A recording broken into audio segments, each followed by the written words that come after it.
बचलिए अद्भुत लर्निंग के YouTube channel में आपका हार्दिक स्वागत करती हूँ।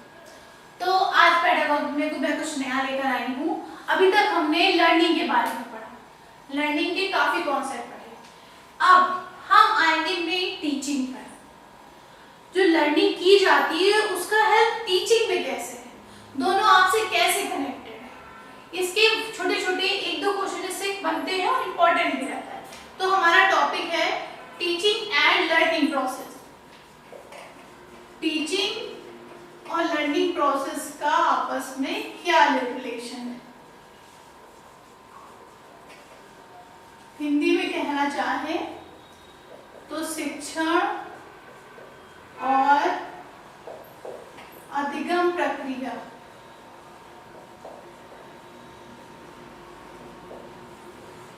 ठीक है, शिक्षण टीचिंग। देखिए टीचिंग जो हम पढ़ाते हैं बच्चों को, ठीक है, तो सब तीन चीज सबसे ज्यादा इंपॉर्टेंट है। कौन कौन सी?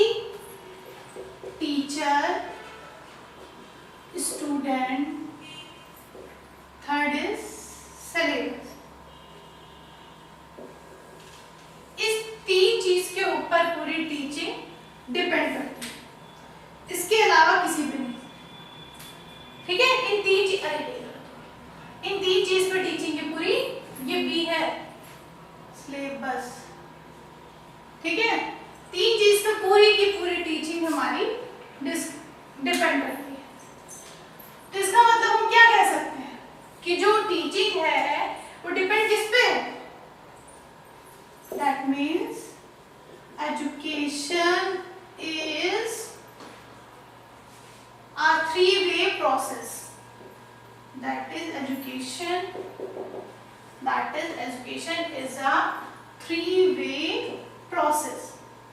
Education क्या है? Three-way process है। Three-way process कहने का मतलब क्या हो गया? इस तरह समझिएगा। Three-way जैसे one, एक ये वे, या इधर से वे, एक इधर का वे, या इधर का वे, एक इधर का वे, या इधर का। ये थ्री वे हुए। ठीक है, इसके थ्री कॉर्नर। अब तीनों चीज क्या हो जाएगी? टीचर, स्टूडेंट, तीसरा सिलेबस। ये तीन चीज हुई। इसका मतलब टीचिंग और लर्निंग प्रोसेस में अगर कहना चाहे तो एजुकेशन क्या है? Education is a three way process. इस तरह से teacher, syllabus and student. Teacher syllabus का आपस में कनेक्शन है, क्योंकि टीचर सिलेबस के अकॉर्डिंग ही बच्चों को पढ़ाता है। बच्चे भी सिलेबस के अकॉर्डिंग टीचर से पढ़ते हैं। सिलेबस भी किससे कनेक्ट होता है? टीचर और स्टूडेंट से। मतलब ये तीनों चीज, तीनों तरीके हैं शिक्षा प्राप्त करने के। हिंदी में कहना चाहे थ्री वे प्रोसेस को तो त्रिध्रुवी प्रक्रिया, ये कई बार आ जाता है शब्द त्रिध्रुवी प्रक्रिया। तो त्रिध्रुवी प्रक्रिया में कौन सी तीन चीजें सम्मिलित है?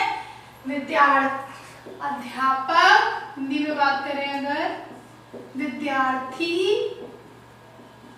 थर्ड इज पाठ्यक्रम। यही तो होता है स्कूल का। बच्चे छोटे क्लास में एडमिशन में, बड़े क्लास में एडमिशन में, कैसा एडमिशन? अगर वो एजुकेशन से रिलेटेड है तो सबसे पहले क्या होता है?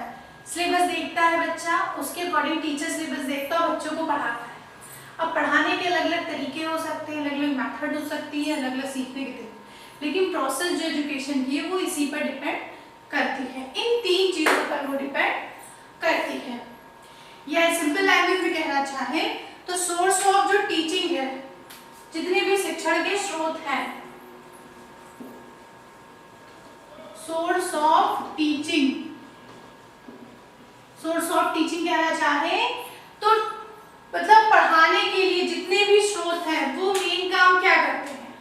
विद्यार्थी जो है, जो स्टूडेंट है, उसके व्यवहार में चेंज लाने के, मतलब मेन चेंज कैसा है? जो सोर्स ऑफ टीचिंग है वो स्टूडेंट के बिहेवियर में जो चेंज आए, जो चेंज लाना है हमें बिहेवियर में, जो उसके व्यवहार में कहना चाहे, तो व्यवहार में जो उसके हमें परिवर्तन लाना है उसके लिए हम कौन कौन सी एक्टिविटी करें, कौन कौन सी क्रियाएं करें कि उसमें वो परिवर्तन हो जाए।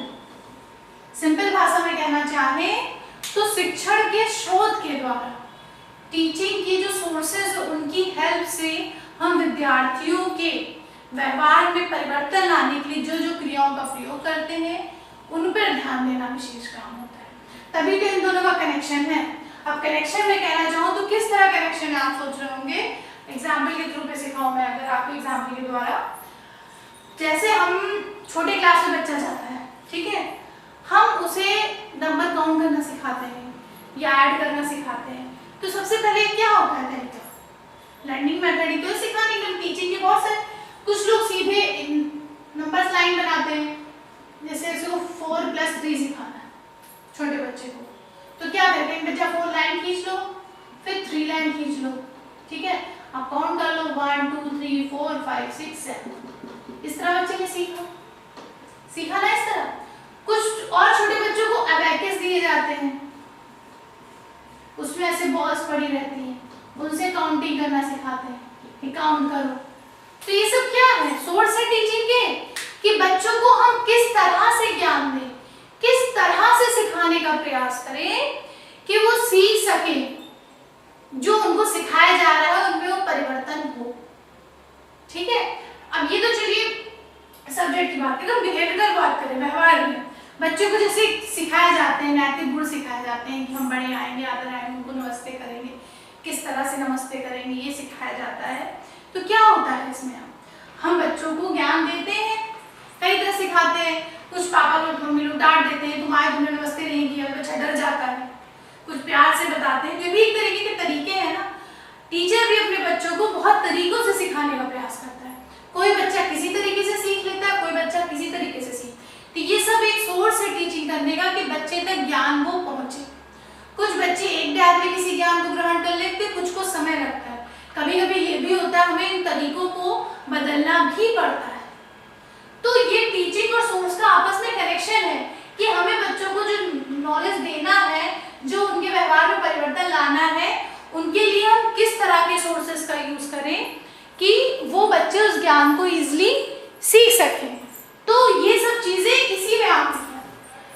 इसके लिए कुछ इंपॉर्टेंट टर्म्स हैं वो जान लेते हैं, क्योंकि एग्जाम्स के पॉइंट ऑफ व्यू से जो कि पूछे जा सकते हैं।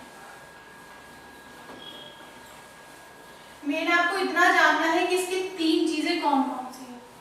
तो एक ही चीज को उन्होंने 2 लैंग्वेज में किया है कि इसके मेन 3 एलिमेंट्स होते हैं, इन्हीं को याद रखना है, मेन एग्जाम में यही इंपॉर्टेंट है, बाकी 3 एलिमेंट्स होते हैं। हिंदी में कहना चाहें तो 3 तत्व होते हैं, ठीक है। 3 तत्व कौन कौन से, जैसे मैंने बोला अभी रफ कर दिया, टीचर, स्टूडेंट एंड सिलेबस, ये 3 होता है। इसी को थोड़ा वही चीजों को अलग अलग लैंग्वेज में बताया है, अलग अलग सेंटेंस में। एक बताया कि एक कार्यवाहक होता है, कार्यवाहक, एक लक्ष्य होता है, एक मध्यस्थ चर होता है। ये 3 चीजें बताई हैं, 3 एलिमेंट है। इंग्लिश में लिखना चाहें तो कार्यवाहक मतलब जो कार्य करने वाला, केयर टेकर टाइप का। लक्ष्य मतलब जो टारगेट लिया गया है उसको हम कहेंगे जो टारगेट है। मध्यस्थ चर जो मिडिल में फॉर्म में है, जो मिडिल वेरिएबल है, वो सारी चीजें हमारी इसमें आ जाएंगी। कार्यवाहक कार्य कौन करता है, एक तरह से उसी की लैंग्वेज बदली बस, टीचर। लक्ष्य जो हमारा सिलेबस है, और मध्यस्थ कौन है, स्टूडेंट। मध्यस्थ इसे क्यों कहते हैं, क्योंकि टीचर और सिलेबस के बीच में तो यही है ना, टीचर किसको पढ़ाता है, स्टूडेंट को, सिलेबस किसको पढ़ाया जाता है, स्टूडेंट्स को, तो इन दोनों के बीच में तो यही आता है ना, इसलिए स्टूडेंट्स को मध्यस्थ चर कहा जाता है कि स्टूडेंट हमारा क्या है, मध्यस्थ चर।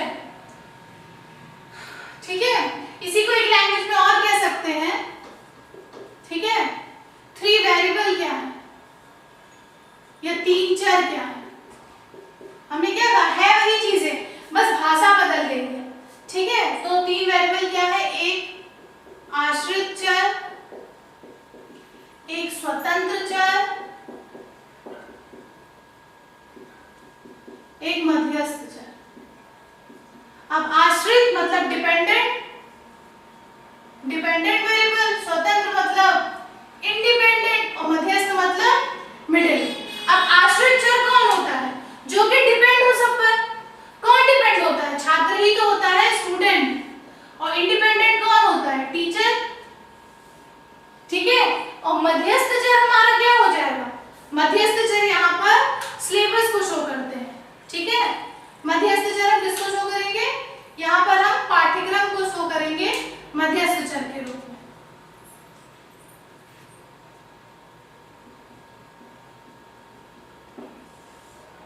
ठीक है। अब दोनों में डिफरेंस देखिए क्या है? एलिमेंट में कार्य करने वाला है और कुछ लक्ष्य कहा गया, मध्यस्थ चर विद्यार्थी को कहा गया। आश्रित चर मतलब कहने का मतलब आपको रटना नहीं है, ये चीजें पता होना चाहिए। जो शिक्षण है वो 3 चीज पर ही डिपेंड करता है। ठीक है। चाहे वो स्वतंत्र चर हो, आश्रित चर हो या मध्यस्थ चर, या उनकी भाषा में कहना चाहे तो कार्यवाहक हो, लक्ष्य हो, मध्यस्थ हो, या सिंपल भाषा में कहना चाहे तो विद्यार्थी, अध्यापक और पाठ्यक्रम। तो आपको इतना ध्यान रखना है, जो टीचिंग है वो किन चीजों पे डिपेंड करती है? मेन 3 चीज पे डिपेंड करती है। अध्यापक, विद्यार्थी, पाठ्यक्रम। टीचर, स्टूडेंट और सिलेबस पे डिपेंड करती है। जो भी चीजें हमें पढ़ानी होती हैं, जो भी हमारा सिलेबस होता है, वो इन्हीं तीनों के बीच में इसको अलग अलग लैंग्वेज के रूप में होते कर दिया। अगर एग्जाम में ये भी लिख कर आए तो वो भी हमारे शिक्षण से संबंधित है, इससे आप कंफ्यूज नहीं होंगे, इसलिए मैंने इसके नाम बता दिए। अब मेन चीज याद रखनी है, जो टीचिंग की जाती है, ठीक है, वो टीचिंग किस पे डिपेंड करती है? तो जो आजकल की टीचिंग है, न्यू जो टीचिंग स्टार्ट हुई है, पहले जो टीचिंग पढ़ाई जाती थी वो टीचर सेंटर्ड थी। पहले की टीचिंग क्या थी? टीचर सेंटर्ड थी, मतलब अध्यापक को केंद्र में रखकर पढ़ाई जाती थी, अध्यापक केंद्रित थी। लेकिन जो अब है नाउ, जो अब है, अब का ज्ञान जो है वो चाइल्ड सेंटर है। ये याद रखना है आपको। चाइल्ड सेंटर मतलब बालक केंद्रित या विद्यार्थी केंद्रित, विद्यार्थी केंद्रित, स्टूडेंट, कुछ भी लिखें। आजकल जो टीचिंग दी जाती है उसका मेन एम है बच्चे को ध्यान में रख के देना। अब अध्यापक केंद्रित नहीं रह गई। तभी देखते होंगे कि पहले जो टीचिंग चलती थी उसकी मेथड में ज्यादातर लेक्चर प्रोसेस थी। अध्यापक ने आया, बोला और चला गया। उसको विद्यार्थी को कितना है, क्या है, उससे मतलब नहीं था। मतलब था, लेकिन उस हिसाब से कहने का मतलब ये कि विद्यार्थी का उसमें इंट्रो नहीं था, विद्यार्थी उसमें कुछ मेन नहीं रहता था। सारा अध्यापक का उसने आया, टॉपिक पढ़ाया, जैसे मैं पढ़ा रही हूँ चले जाओ, उसमें आपको तो कोई रोल नहीं रह गया ना। लेकिन आजकल क्या होता है, स्कूल में टीचिंग जो दी जाती है बच्चों को, उसमें बच्चों का भी रोल होता है। बच्चों को भी आगे किया जाता है, प्रैक्टिकल्स कराए जाते हैं और प्रोजेक्ट विधि कराई जाती है, प्रोजेक्ट प्रोसेस होती है, क्वेश्चन आंसर सीरीज चल रहा है, उसमें बच्चों का रोल दिया जाता है। हाँ, आप आइए, आगे बढ़ के बताइए, करिए। तो इसलिए अब चाइल्ड सेंटर टीचिंग हो गई, बच्चों को ध्यान में रखा गया जाता है हम किन विधियों का प्रयोग करें कि बच्चों को समझ में आए। अभी जो टीचिंग प्रोसेस होती है इसके भी कुछ रूल होते हैं, किसी भी तरह से टीचिंग नहीं की जाती है।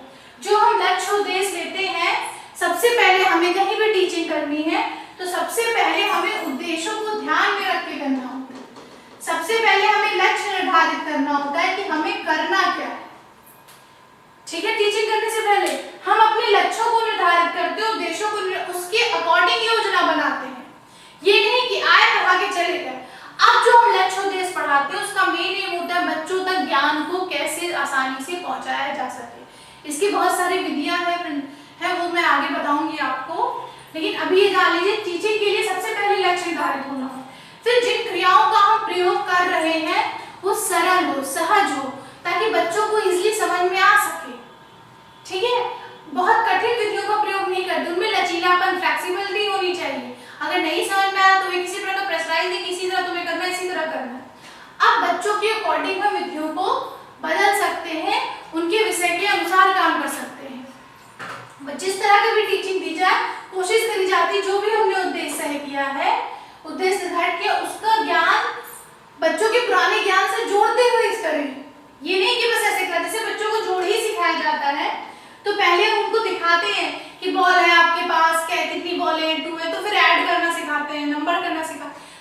के प्रीवियस नॉलेज को हम नए नॉलेज से ऐड करते हैं।